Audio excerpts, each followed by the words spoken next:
News super one, सत्याचा बुलंद आवाज। अशाच ताज्या महत्त्वपूर्ण घडामोडी बघण्यासाठी सबस्क्राइब करा न्यूज सुपर वन।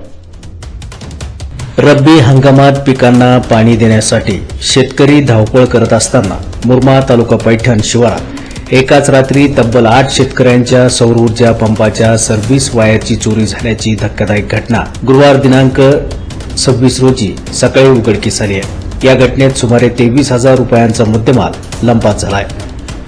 मुरबाड येथील सिद्धार्थ जनार्दन मगरे यांच्या शेतात सौर ऊर्जेचे पॅनल बसविलेले आहेत। बुधवारी सायंकाळी 6च्या सुमारास ते आणि त्यांचे वडील जनार्दन मगरे शेतातील कामे आटपून घरी गेले। गुरुवारी सकाळी हरभरा पिकाला पाणी देण्यासाठी मोटार सुरू करण्यासाठी ते शेतात गेले असता मोटारची वायर गायब असल्याचे त्यांच्या निदर्शनास आले।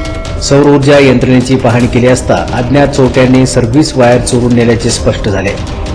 यावेळी त्यांच्या शेतालगत असणाऱ्या रेखा विश्वनाथ मगरे, कस्तुरबाई जनार्दन मगरे, संजीवनी विलास काळे, प्रकाश सुधा मगरे, प्रभाकर नामदेव मगरे, रमेश गोपाळराव ठोके यांच्या शेतामध्ये बसविण्यात आलेल्या सौर ऊर्जेच्या पंपाचे सर्व्हिस वायर चोरट्यांनी लंपास केल्याचे निदर्शनास आले।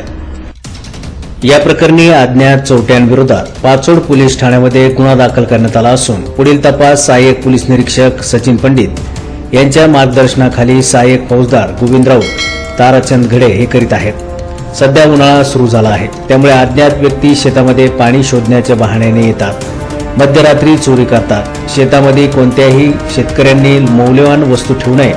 आपल्या परिसरात आपल्या शेतामध्ये अज्ञात व्यक्ती दिसून आल्यास तात्काळ त्यांची विचारपूस करावी। कोणीही अनोळखी व्यक्ती दिसून आल्यास त्याची माहिती तात्काळ पाचोड पोलीस ठाण्यात द्यावी, असे आवाहन पाचोड पोलीस ठाण्याचे सहाय्यक पोलीस निरीक्षक सचिन पंडित यांनी केले आहे। न्यूज सुपर वन साठी अनीस कुरेशी, छत्रपती संभाजीनगर।